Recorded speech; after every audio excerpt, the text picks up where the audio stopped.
이케아라는 회사에서 10년 동안 25만 명을 대상으로 조사했던 라이프 앳 홈 보고서라는 것을 제가 본 적이 있습니다.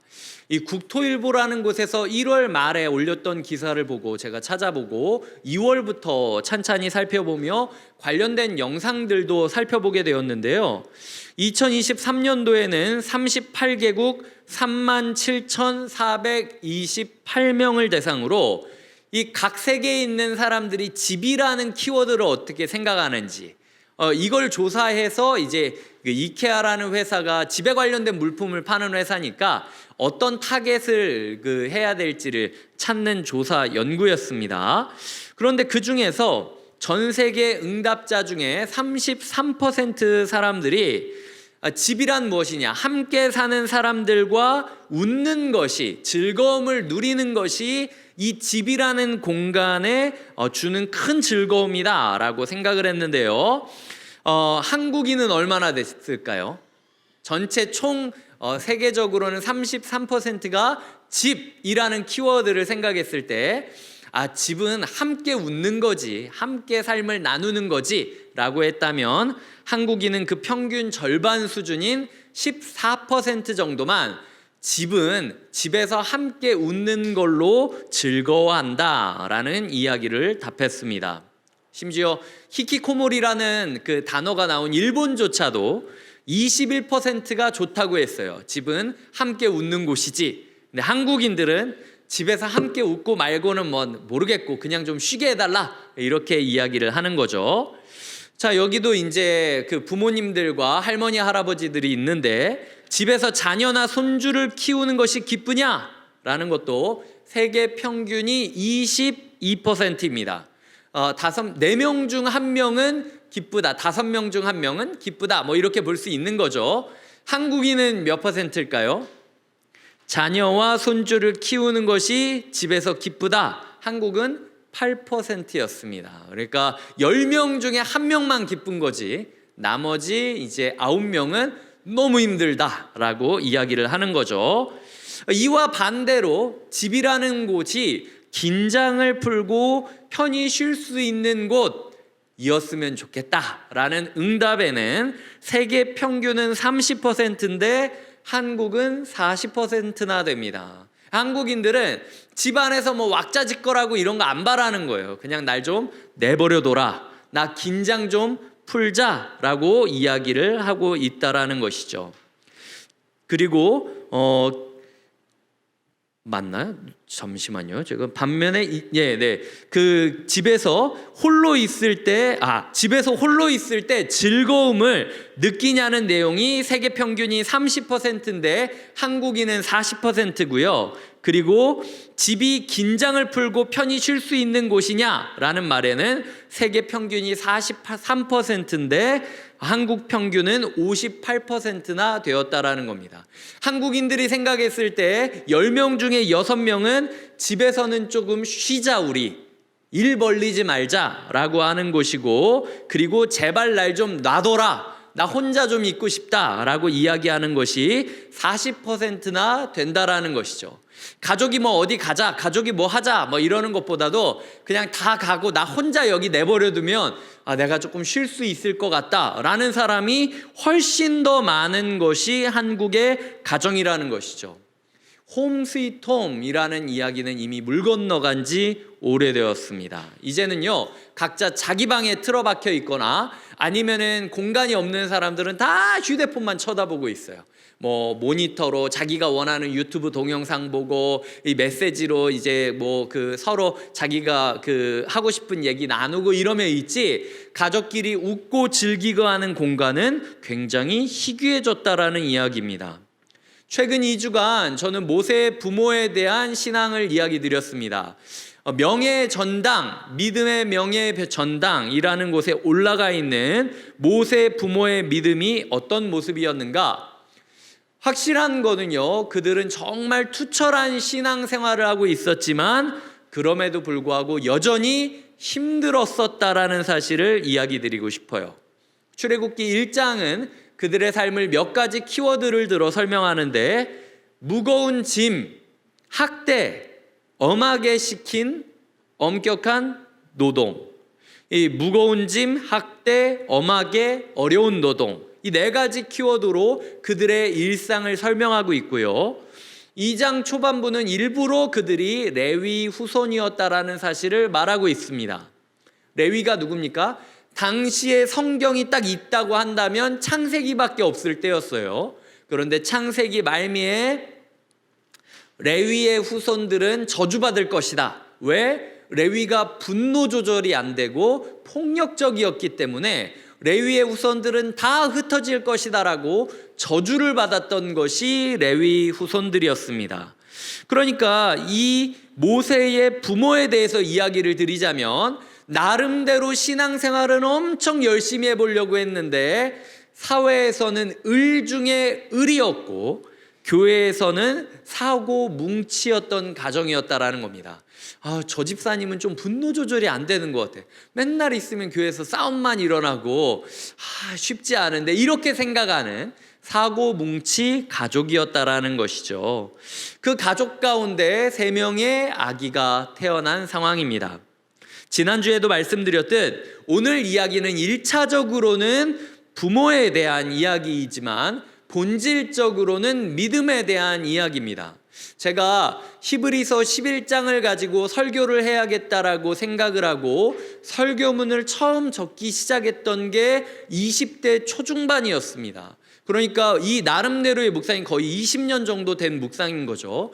그 당시에 저는 평생 결혼을 안 할 거라고 생각을 하고 있던 때였어요. 그래서 이 묵상을 처음 할 때도 제가 가족들을 대상으로 설교를 해야겠지만 저 개인적으로 적용할 때는 관계에 대해서, 제가 목사로서 제가 교회 안에서 핏덩어리 같은 누군가를 어떻게 하면은 잘 양육할 수 있을까에 대한 인간관계에 대한 부분에 있어서 고민을 했었고, 또 한편으로는 내 안에 예수 그리스도가 핏덩어리처럼 작게 숨쉬고 계신다라는 걸 느끼는데 저의 일상을 제가 봤을 때는 노예 같은 거예요. 그리고 저의 일상을 제가 봤을 땐 버거운 겁니다. 이 죄 많고 연약하고 버거운 내 일상에서 어떻게 이 예수 그리스도가 자라갈 수 있을까에 대한 고민을 하면서 오늘 본문을 묵상해 보았습니다. 그렇기 때문에 오늘 설교 시간이 한정되어 있기 때문에 제가 이 이야기를 다 다루지는 못하고, 혹시라도 다음 주에 제가 성령님의 마음을 따라서 예수 그리스도에 대한 이야기를 더 이어갈 수 있을지는 모르겠지만, 아까 제가 이야기했던 3가지 부분, 부모 자식 간의 관계에 있어서, 인간 관계에 있어서, 나와 예수 그리스도의 관계에 있어서 고민하시면서 함께 말씀을 들어주셨으면 좋겠습니다. 오늘 본문 가운데 저는 4가지 표현을 주목했고 그 표현을 순서대로 설명하면서 설교를 풀어가려고 합니다. 자막으로 보여드리겠습니다. 3절에 보면 더 숨길 수 없게 되었다라는 표현, 2번째로는 갈대 상자를 갈대 사이에 두었다라는 표현, 3번째로는 그의 누이가 멀리 서 있었다라는 표현이고요. 마지막 4번째로는 그가 그의 이름을 모세라 하여 불렀다라고 하는 표현입니다. 이 4가지 표현을 의미를 설명해 가면서 오늘 우리가 적용해야 될 것 2가지를 이야기 드리고 설교를 마치게 되겠습니다. 자, 이제 한번 들어가 보도록 하겠습니다. 나쁜 부모가 되기 위해서 일부러 아이를 낳는 부모는 없습니다. 좋은 부모가 되고 싶었지만 마음처럼 되지 않거나, 아니면은 심지어 갑자기 예상치 못하게 아이가 생겼기 때문에 처음 있는 상황이지 않습니까? 첫째는 첫째대로 처음이고, 둘째는 둘째대로 둘째가 처음이고, 셋째는 셋째대로 또 처음이지 않습니까? 이 당황해서 우물쭈물하다가 실수하고 상처 주고 서로 아파하는 경우들이 대부분이라는 것이죠. 이 상황 가운데 오늘 부모는요, 육체적으로도 관계적으로도 신앙적으로도 저는 최선을 다했다라고 생각을 합니다. 당시의 부모들은 남자 아기가 태어나면 어쩔 수 없다라고 생각을 하면서 버리는 게 관례였어요. 그런데 그럼에도 불구하고 왜 그랬냐면 그 사회 가운데 부성애와 모성애를 짓눌러 버릴 정도의 사회적인 부담감이나 압박감이 있었다라는 겁니다. 이제 애 낳으면 진짜 망하는 거야. 애한테 돈이 얼마나 드는지 알아? 지금 정신 차려야 된다라고 생각하는 사회가 이 사회였다라는 것이죠. 하지만 이 아기의 부모는요, 하나님의 시선으로 이 아기를 바라보게 됩니다. 그래서 하나님이 이 아기를 지으신 이유가 무엇일까? 하나님은 이 아기를 계획하시며 어떤 마음을 가지셨을까? 하나님은 이 아기를 지금 보시며 무슨 말을 하실까? 이 마음을 가지고 핏덩어리를 붙잡고 버티고 숨기고 감추고 있었다라는 것이죠. 육체적으로 굉장히 부담되는 상황이었습니다. 왜냐하면요, 노예였잖아요. 주간에는 노예로서 출애굽기 1장에 보면은 흙을 막 흙을 푸거나 아니면은 벽돌을 굽거나 그게 아니면은 어려운 농사일들을 시키는데 사용했다라고 이야기를 하니까 남들이 하기 싫은 일들에만 동원됐던 거예요. 그렇게 하루 종일 고생을 하고 집에 왔는데 육아도 가사 노동이라고 부릅니다. 집에 오자마자 노동이 시작되는 거죠. 그 노동이 계속 쉬지 않고 석 달이나 반복이 되는 겁니다. 그럼에도 불구하고 육체적으로 애를 썼고 관계적으로도 부부 사이에서 끈끈하게 목적의식을 가지고 치열하게 살았습니다. 왜? 들키면 다 죽으니까. 이게 첫 버전을 하는 거예요. 첫 버전을. 만약 애가 울어서 들키면은 우리가 죽을 수밖에 없기 때문에 부부가 같은 목적을 가지고 야, 이거 걸리면 우리 죽는다. 첫 버전을 하듯 밤마다 아기를 지키며 살아가고 있었다라는 거죠. 그리고 신앙적으로도 하나님의 시선으로 아이를 봐야 됐기 때문에 최선을 다하고 있었다라는 겁니다. 이 가정에게 있어서 뭐가 가장 힘들었을까? 저는 긴장감을 유지하는 게 가장 힘든 일이었을 거라고 생각을 합니다. 이 모세의 아빠가 밖에서 일을 하다가도 갑자기 이집트 관리가 야, 부르면은 간이 확 쪼그라들지 않겠습니까? 혹시 알았나? 애가 뭐 울었나? 나는 전화기도 없기 때문에 무슨 상황이 벌어졌는지 전혀 모르는 상황에서 수많은 순간을 마주해야 됐다라는 게 이 가족 가운데 항상 긴장감이었어요. 모두가 자는 그 순간에도 애가 찡얼거릴 때마다 이거 혹시 누가 들으면 어떡하지? 이거 혹시 누가 잃으면 어떡하지라는 긴장감이 90일 넘게 지속이 되고 있었다라는 것입니다. 그 긴장감을 유지하면서 끝까지 노력했다라는 거죠. 그렇게 신앙적인 기준 때문에 하나님의 시각으로 봤던 것 때문에 최선을 다해 협력하고 노력했지만 그 끝은 승리였습니까? 3절은 이렇게 시작합니다. 3절입니다. 더 숨길 수 없게 되매. 이게 이 부모의 결론이었다라는 거죠. 히브리서 11장 23절을 한번 읽어주시기 바랍니다. 시작. 믿음으로 모세가 낳았을 때에 그 부모가 아름다운 아이임을 보고 석 달 동안 숨겨 왕의 명령을 무서워하지 아니하였으며. 석 달 동안 숨겨 그렇게 부성애 모성애를 억누를 정도의 압박감 속에서도 신앙 하나 붙잡고 잘해보려고 했었지만 석 달을 못 넘겼다는 거예요. 그 한계선 앞에 돌입했다라는 겁니다. 발버둥치고 몸부림쳤지만 석 달을 넘기지 못했던 게 그 사랑이었다라는 거죠. 육아를 하는 부모 사이에서는 100일의 기적이라는 게 있습니다. 100일 정도 되면 상호 간에 아기와 부모 사이에 이 정도 되면 먹고 싸고 자고가 좀 이제 익숙해진다.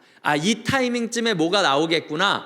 요 시그널은 이거구나 라는 게 상호 간에 감이 오는 시간이에요. 거기다가 4시간에서 6시간 정도 아기가 잠을 자기 시작하면은 그때 이제 부모도 같이 통잠을 자기 시작하면서 이 시간만큼은 내가 좀 긴장을 내려놓을 수 있다라고 생각했던 게 100일의 기적입니다. 그런데 이 부모한테는 100일의 기적이 왔나요? 아니죠. 오히려 100일의 저주가 일어난 겁니다. 100일이 되니까 버리지 않으면 안 되는 상황까지 된 거죠. 내가 포기하지 않으면 안 되는 상황까지 와버렸다라는 겁니다. 그래서 이제 그들은 아기를 위해 갈대 상자를 만듭니다. 그리고 나일 강가 사이에 두었다라고 합니다. 왜 갈대로 상자를 만들고 갈대 숲 사이에다가 놓았을까? 왕의 명령 때문인데요. 출애굽기 1장 22절을 읽어주셨으면 좋겠습니다. 시작. 그러므로 바로가 그의 모든 백성에게 명령하여 이르되 아들이 태어나거든 너희는 그를 나일강에 던지고 딸이거든 살려두라 하였더라. 자, 나일강에 던져두라는 명령은 확실히 받았어요. 근데 차마 던질 수는 없는 겁니다. 그렇다고 집으로 데려가자니 또 그것도 차마 그럴 수도 없는 상황이에요. 이럴 것도 아니고 저럴 것도 아니고 이러지도 못하고 저러지도 못하고 뭘 어떻게 해야 하는지 알지도 못한 채로 지금 가운데 엉거주춤 서 있는 겁니다. 갈대 상자를 만듭니다. 역청과 나무 진을 칠합니다. 그래봤자 아기 버리기 전에 아기 바구니 치장해 준 것밖에 안 됩니다. 아기 죽기 전에 관짜 준 것밖에 안 된다라는 거예요. 그리고 그 관을 지금 갈대숲 사이에 있습니다. 나일강 너무 깊은 데다 띄워두면 둥둥 떠서 멀어질까봐 최대한 갈대와 갈대숲 사이에 놔서 이게 걸리적 해가지고 멀리 도망치지 못하게 만들어 둔 거예요. 그러니까 진짜 답이 없는 상황 가운데 있었다라는 거죠. 이게 부성애와 모성애를 짓누르는 상황 가운데서도 신앙 하나 붙잡고 하나님 붙잡고 초월한 믿음의 부모, 명예의 전당에 오를 부모가 했던 행동이었다라는 거죠. 이 부모도 결국 100일이라는 한계선을 못 넘었습니다. 이도저도 못한 부모로 기억이 될 거라는 거예요.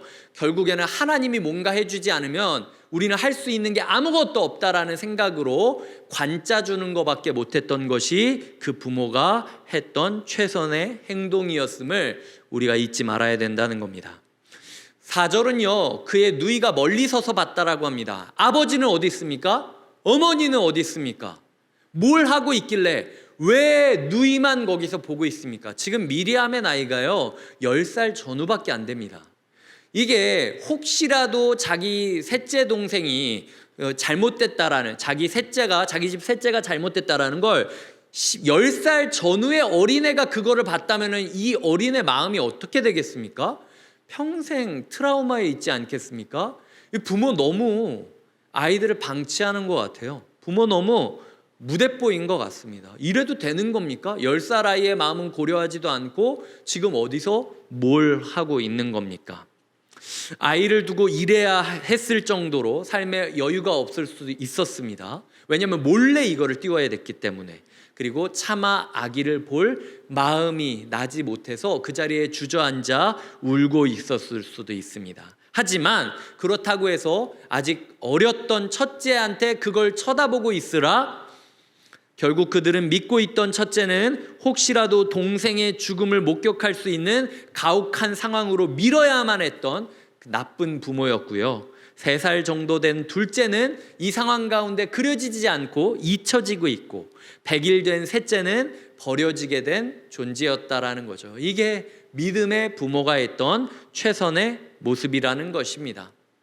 나아가 10절에 보면 그가 그의 이름을 모세라 하여 이르되 라고 이야기를 하고 있습니다. 자, 여기서 생각해 보겠습니다. 그가 누굽니까? 3인칭 단수 여성형으로 쓰여져 있습니다. 이름 지은 사람이 누굴까요? 바로의 딸입니다. 이 부모는요, 자기 아이 이름을 자기가 짓지도 못했던 거예요. 모세라는 이름을 자기가 지은 게 아니라 바로의 딸이 지은 겁니다. 부모로서 그 아기는 생물학적으로는 자기의 아이였지만 그들은 아이에 대한 권리를 평생 동안 박탈당합니다. 이름 지어줄 권리도 없었고 젖을 먹이는 것도 허락받아야만 먹일 수 있었고 너 집으로 가라 라고 이야기하면 아기를 놓고 집으로 가야만 했습니다. 이게 오늘 본문이 말하고 있는 믿음의 부모가 했던 영웅적인 일이라는 거예요. 이걸 이제 2가지로 정리를 해보도록 하겠습니다. 첫째, 사랑하는 사람을 위해서 우리가 해줄 수 있는 유일한 일은 좋은 관을 짜주는 것 이상이 없음을 잊지 마셔야 됩니다. 신방을 하다 보면요, 자꾸 뭘 못해줬다라고 해가지고 죄책감이 드는 분들을 제가 되게 많이 봐요. 요즘은요, 키즈 카페도 돈 있어야 들어갈 수 있는 시대입니다. 돈이 없으면 놀게도 못하는 시대예요. 장난감을 사주지 못해서 미안하다. 문화센터에 보내주지 못해서 미안하다. 학군을 잘 만나도록 집을 잘 구하지 못해서 미안하다. 학원을 보내주지 못해서 미안하다. 학원 가는데 차로 바래다 주지 못해서 미안하다. 어학연수를 보내주지 못해서 미안하다. 이 경험도 스펙이 되는 이 사회 가운데 더 좋은 경험을 해주지 못해서 미안하다. 해주지 못해서 미안하다라는 말이 너무나도 넘칩니다. 부모 자식 간의 이야기만 해당됩니까?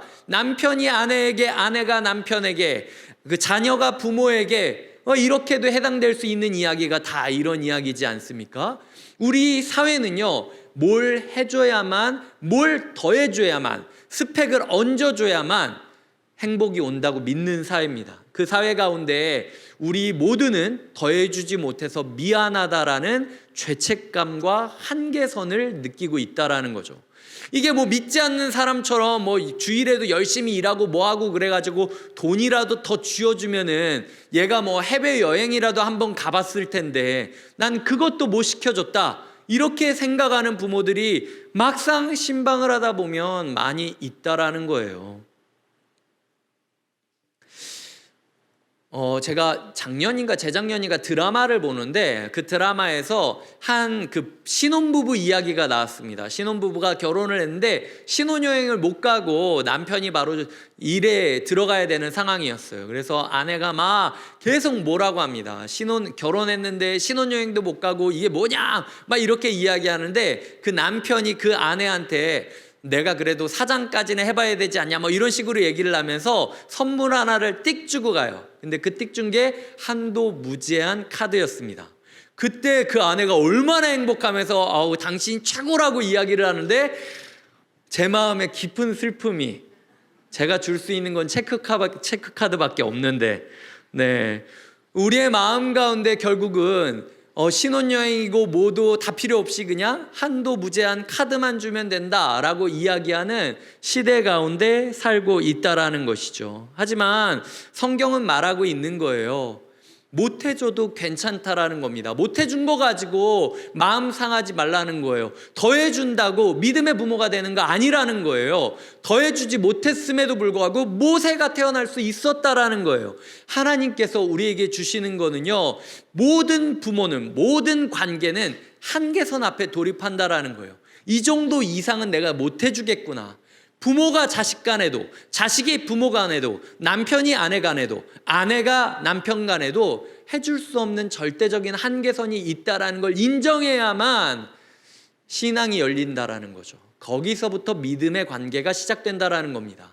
나아가 우리의 삶 가운데 있어서 자꾸 뭘 더해주려는 노력을 그쳐야 된다라는 것을 기억해야 된다라는 거죠. 결국 인생은 좋은 관짜 주는 것밖에 안 된다. 내가 아이를 위해 유학 보내주고 뭐 시켜주고 하는 게 결국은 스펙을 더해주는 거잖아. 갈대 상자 안에서 이 부모가 어떻게든 갈대를 모으고 나름대로 귀했던 역청을 바르고 나무진을 바르고 하면서 애를 썼듯이 우리가 해주는 그 아이에 대한, 사람에 대한 모든 돌봄 또한 그냥 죽기 전에 사라져 없어질 관짜 주는 것밖에 안 된다라는 사실을 기억하셔야 된다라는 겁니다.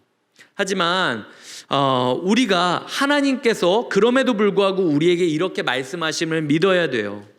그럴 수밖에 없는 것 알고 있다. 더 못해주는 거 네 잘못이 아니야. 더 이상 죄책감 갖지 않았으면 좋겠다. 그거 더 해주면 또 뭐 해줘야 되고, 이거 뭐 해주면 또 뭐 해줘야 되고, 인생 그렇게 살 수 있겠니? 결국 우리의 삶 가운데 중요한 것은 내가 이 아이를 포기하지 않고 있다는 것, 하나님이 이 아이를 붙잡고 이끌고 있다라는 것만 구하며 의지하며 기적으로 삼아야 된다라는 것, 이것이 믿음의 부모에게 줄 수 있는 가장 중요한 하나님의 교훈이라는 것입니다. 두 번째로는요, 오늘 말씀을 통한 두 번째 적용은 사랑의 책임은 최선을 다해 붙잡되 사랑의 권리는 다 내려놓아야만 행복이 열린다라는 겁니다. 모세 부모는요, 자식 이름 짓는 것까지도 양보해야 됐습니다. 내 자식인데 이름도 내가 못 짓습니까? 내 자식인데 이것도 내가 못합니까? 내 남편인데 이 정도도 못합니까? 내 교회인데 이 정도도 못합니까? 네, 못합니다. 그게 하나님이 주시는 교훈이에요. 그러지 말라는 거예요. 내가 아내라고 해서 남편을 소유하는 것이 아닙니다. 내가 부모라고 해서 아이를 소유할 수 있는 것이 아닙니다. 내 삶에 제가 목사라고 해서 성도님들을 제 마음대로 할 수 있는 건 아니라는 거죠. 성도님들의 삶 1조차도 제가 함부로 대할 수 없다라는 것이 하나님께서 우리에게 주시는 참 자유의 기름을 우리가 믿어야 된다라는 것이죠. 우리가 지난주까지 권리의 의무에 대해서는 핏덩어리라 할지라도 부모의 도리를 다해라, 핏덩어리 교인이라 할지라도 목사의 도리를 다해라, 핏덩어리 순원이라 할지라도 순장의 도리를 다해라, 이게 우리가 배운 교훈이지 않습니까? 의무에 대해서는 우리가 책임을 다하되 권리에 대해서는 모든 걸 내려놓을 각오를 해야만 참 자유가 열린다라는 것이 오늘 하나님께서 우리에게 주시는 교훈이라는 것이죠.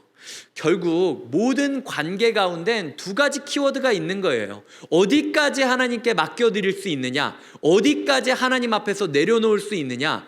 관계가 건강하려면 이 두 가지의 질문을 항상 하지 않으면 안 된다라는 이야기를 드리고 싶다라는 것이죠. 말씀을 맺겠습니다. 사랑하는 사람을 위해 해줄 수 있는 것은 갈대로 관을 만드는 것뿐임을 잊지 말아야 됩니다. 그렇기 때문에 더 못해줬다고 미안해하지 마시고 하나님께 서로를 맡겨드리세요. 그게 건강한 관계의 시작점입니다. 두 번째로, 사랑의 책임은 최선을 다해 붙잡되 사랑의 권리는 다 내려놓으셔야 됩니다. 그때 자유가 열립니다. 나중에 어떻게 됩니까? 오늘 본문을 보면요, 내 자식 내가 키우는데 돈 받으면서 키웁니다. 부모가. 그렇지 않습니까? 바로의 딸이 돈 줄 테니까 이 아기 키워달라고 해요. 모든 사람들이 노동으로 힘들어하고 있는 이 사회 가운데 아이러니하게도 아이를 맡겼더니, 아이를 포기했더니 노예였던 나의 삶에 있어서 숨통이 트여지고 오히려 돈을 받으면서 자녀를 키울 수 있는 새로운 창의적인 길이 열리는 게 하나님의 역사라는 것이죠. 나는 아이를 위한 관자 준다고 생각을 하고 갈대 상자를 만들었는데 그 관이 인생의 구명 보트가 되었다. 우리 가족의 구명 보트가 되었다라는 것이 오늘 말씀의 결론이라는 것입니다. 한 주간 어떤 삶을, 어떤 관계를 마주하실지 모르겠지만 그럼에도 불구하고 끝까지 하나님께 맡겨드리고 끝까지 하나님 앞에서 내려놓으심으로 그리하여 하나님만이 열어줄 수 있는 탈출구, 그 자유의 길을 만끽하시길 주님의 이름으로 축복드립니다. 함께 찬양하며 나아가겠습니다. 오늘 찬양은 사실 저도 예배 시간에 부른 거는 처음인데요, 요게벳의 노래라는 찬양입니다. 요게벳이 어떤 마음으로 그 아기를 떠나보냈을까라는 마음을 가지고 지은 찬양인데요, 이 찬양을 함께 부르면서 우리가 그 장면을 묵상하도록 하겠습니다.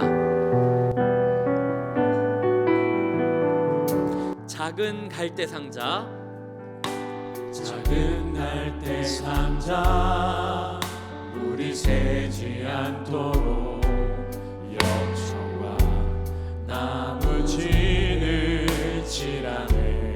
어떤 마음이었을까? 어떤 마음이었을까?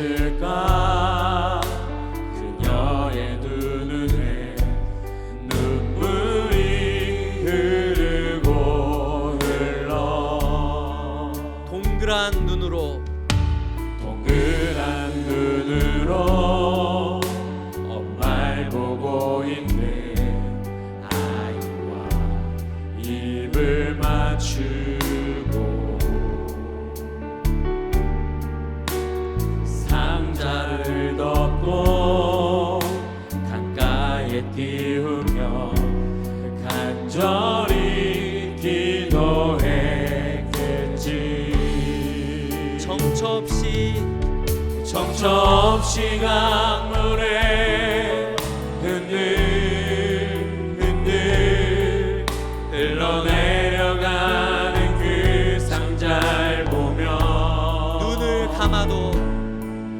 눈을 감아도 보이는 아이와 눈을 맞추며 주저앉아 눈물을 흘렸겠지.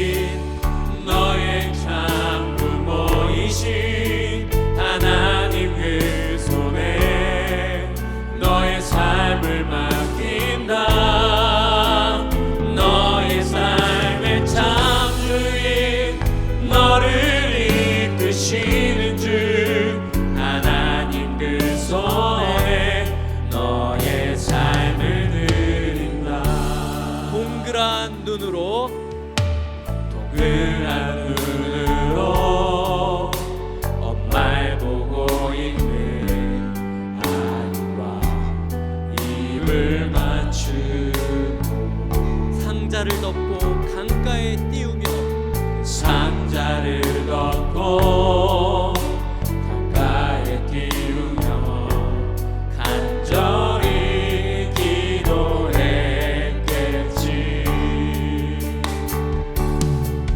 정처없이 단풍에 흔들 흘려내려가는 그 상자를 보며 눈을 감아도 보이는 아이와 눈을 맞추며 주저앉아 눈물을 흘렸겠지. 너의 삶의 참주인 너의 참 부모이신 하나님 그 손에 너의 삶을 맡긴다. 너의 삶의 참주인 너를 이끄시는 주 하나님 그 손에 너의 삶의 참주인 너의 참 부모이신 하나님 그 손에 너의 삶을 맡긴다. 너의 삶의 참주인 너를 이끄시는 주 하나님 그 손에 너의 삶을 그가 널 구원하시리. 그가 널 구원하시리. 그가 널 이끄시리라. 그가 널 이끄시리라. 그가 널 사용하시리. 그가 너를 인도하시리. 너의 삶의 참주인 너의 참 부모이신 하나님 그 손에 너의 삶을 맡긴다. 너의 삶의 참주인 너를 이끄시는 주 하나님 그 손에 너의 하나님 그 손에 하나님 그 손에 너의 삶을 들 하나님 그 손에 하나님 그 손에 너의 삶을 드린다. 이 시간 반주가 계속되는 동안 함께 묵상하며 기도해 주셨으면 좋겠습니다. 우리 앞에 있는 수많은 관계들 가운데 나는 좋은 사람이 되고 싶지만 그럼에도 불구하고 해줄 수 없다라는 한계선 앞에 설 때가 있고 이것도 아니고 저것도 아니라는 어중간한 가운데 좌절할 때가 있고 거기다가 더 못해주고 있다라는 좌절감 가운데 미안해하고 있을 수도 있습니다. 하나님 우리의 삶을 맡기게 하여 주시옵소서. 우리의 삶을 주께 드리게 하여 주시고 포기하게 하여 주시옵소서. 그럴 때 열리는 탈출구를 맞이하게 하여 주시옵소서. 간절한 마음으로 함께 잠잠히 기도하며 나아가도록 하겠습니다. 하나님 우리의 마음을 주님 인도하여 주시오. 우리의 인생이 흔들흔들거리며 아무것도 못해준다고 여길 때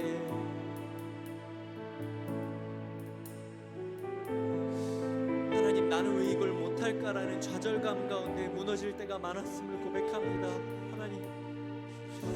하나님 그 좌절감이 나에 대한 무력감이나 실망감으로 이어지는 것이 아니라 하나님을 향한 의탁으로 바뀌게 하여 주시옵소서. 부모로서의 권리를 포기하게 하여 주시옵소서. 서로에 대한 권리를 포기하고 목사로서의 권리를 포기하고 해줄 수 있는 것은 맡기는 일밖에 없다고 서로 고백하며 나아갈 때 하나님만이 열 수 있는 참 자유의 길이 열림을 우리가 배웁니다. 하나님, 이것이 진짜 믿음임을, 믿음의 부모가 될 수 있는 길임을, 믿음의 관계를 형성할 수 있는 길임을, 믿음의 사람이 될 수 있는 길임을 깨닫게 하여 주시옵소서. 넌 어디까지 맡길 수 있겠니? 넌 어디까지 내려놓을 수 있겠니? 우리에게 물어보시는 하나님 앞에, 주님, 저는 다 비웠습니다. 저에게 남겨진 게 없습니다. 제가 할 수 있는 게 없습니다.